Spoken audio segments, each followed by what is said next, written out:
obviously a really tough weekend. So, and with two really close losses against two of the other top teams in the league, where are the guys at after a weekend like that? What's kind of been the vibes in practice and in the team meetings?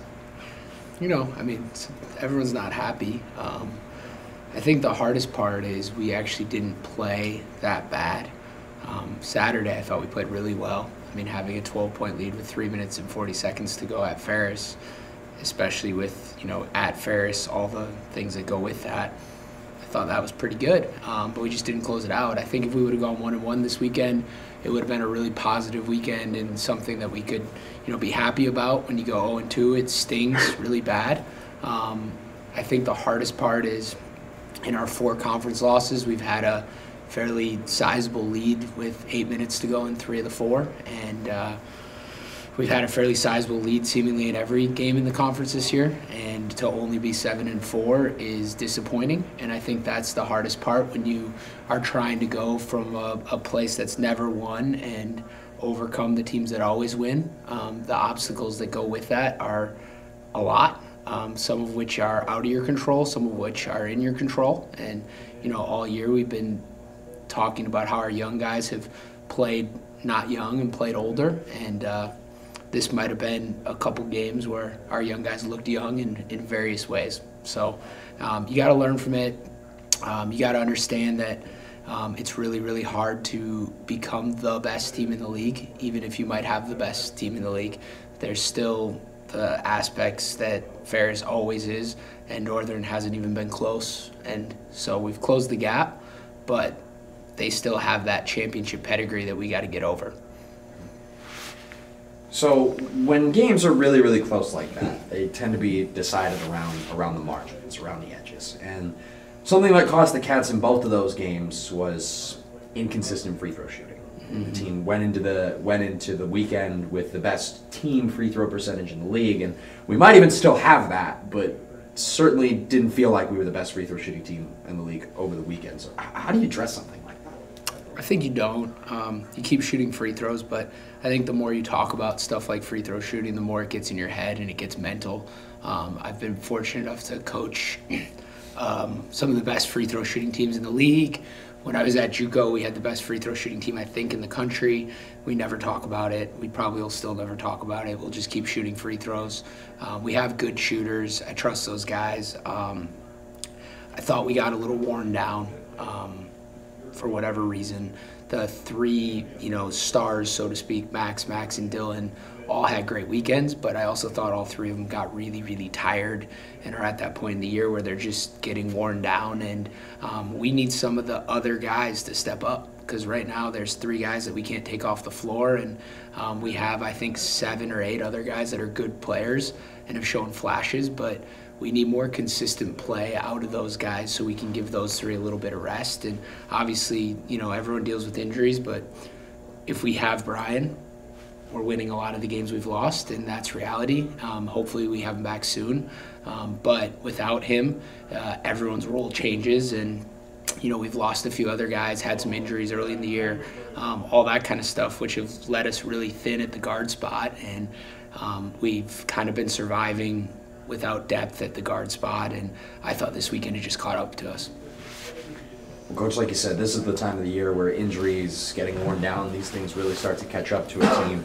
And, looking over the box scores from the weekend, it didn't necessarily feel like it during the action, but in both of those games, there was a substantial drop-off in terms of the team's shooting splits and efficiency between the first and the second halves. Does that at all raise concern, or do you feel like that was just an example of long road trip, guys getting worn down? Yeah, I mean, it probably is a little bit long road trip, guys getting worn down, but that is concerning. So I don't know if it's that we're getting tired, we're not in good enough shape. Part of it is those teams are very, very physical, and the level of physicality that we saw this weekend is, astounding in some ways. You don't see that at any level of basketball other than maybe junior college, and we have to get better at dealing with that. I think, especially on Thursday, that game barely resembled a basketball game, and we have to be tougher in those settings, and I actually thought we were, because we out-rebounded them by 10, which, there were some signs of us being really, really tough and competitive, but then I thought we didn't play good basketball. And then on Saturday, we played really good basketball, and that one felt a little more like we were out of steam. So I think it's adjusting, and it's trying to, we're getting everyone's best shot now. Every time we step out there, it's everyone else's Super Bowl, and we got to adjust to that and be better. And we were close, very close. I mean, we go 2-0, a couple different things happen here and there. We're 2-0, we have a commanding control of the league, and all's good. But that's the nature of basketball. And for us, we have to make sure we're 10 to 15 points better than our opponents. On the road, you might have to be something closer to 20, 25 points better than your opponents. Otherwise, it's going to come down to some end-of-the-game stuff, and I think that's always a little unpredictable. We've had some go our way and some not go our way, but if it comes down to that, you are taking some chances that randomness and other outside factors can influence the game. Well, Coach, I asked Coach Thousand this. I'd like to follow up with you as well. Given the physical nature of the weekend, you saw Sam got bloodied up a little bit against Ferris. And Joshy obviously hurt his foot against Lake Superior State, just like physically. Obviously, Brian's been out for a while. Your team holding up okay there? Yeah, I mean, we're sore and tired, but so is everyone. The Brian thing's huge. Max coming off his ankle.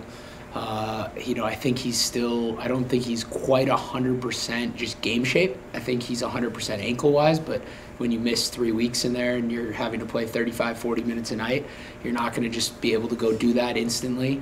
And I think, Max Weisbrod is playing so many minutes. He's guarding the other team's best player. He's having to play point guard against intense ball pressure. He's having to score. He's having to rebound. And he's a true freshman, and he's never gone through the college grind before like this. I think what he's doing is unbelievable. I've never seen a freshman do that many things that well at the D2 level as a true freshman. But at the same time, we need Brian back to get him a little bit of rest, because I don't know if him playing 36 minutes a night and doing all the things we're asking him is a fair ask. And so did he make a few out-of-character mistakes down the stretch of the Ferris game? For sure. But is that because he's a little worn down and we're asking too much of him? Probably, but there's no other answer until Brian comes back. He's going to have to keep doing it. So, all in all, I'm happy with our team. I'm not disappointed in anything about this weekend as far as their level of care or how hard they competed or wanting to win, or, I thought we did a lot of things right. But we just have to get over that hump, and it's hard. And can we do it? We'll find out. That's the fun part. We got 7 games to go. If we go 7-0, we're going to probably have a pretty good chance of winning the league. We did win, I think, 7 in a row to end the year last year in conference, so we've done it before. If we do that, we'll win the league. We'll certainly make the NCAA tournament, and we'll have a lot of good things happen. And I think we have good enough players and a good enough team to do it.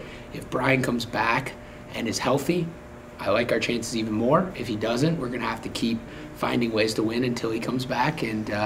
But hopefully this is a springboard to us, not a low point that stops our momentum. And I think we have the right guys to do it. I think they're together. We just have to go win on Thursday and see what happens after that. And to your point, Coach, yes, the Cats did win 7 in a row to close out conference play last year. The Cats have also already won 7 in a row this season. Not all in conference, but still. And so the first games coming up in this next 7-game stretch: Saginaw Valley Thursday, Wayne State Saturday. 2 really close games for the Cats on the road, kind of in different fashions. About a month ago now. So, your thoughts on these matchups? Yeah, so Saginaw's a half a game back from us right now in the league standings. They've played 1 less game. At the end of the Saginaw game on Thursday, we're either going to be in 2nd place in the league, or we're going to be in probably about 5th place in the league. So I don't think they get much bigger than that.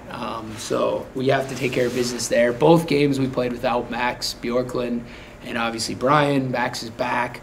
We'll see what's going on with Brian, but I think the key is with Max back, we have to still guard the way we did that weekend, because that was our best defensive weekend. We took care of the ball really well. we knew without him we had to be perfect at all the little things. And that's probably been our biggest problem in the last 4 games. Is I don't know if we've been perfect with the little things. Even against Davenport, where we won by 15 or whatever it was, I thought we made a ton of mistakes, and I don't know if it's because we're scoring it better now that Max is back, that we just expect to be able to just play. But we got to get back to doing all the little things correctly, night in and night out, if we want to get on a run that we need to go on, if we're going to meet our goals.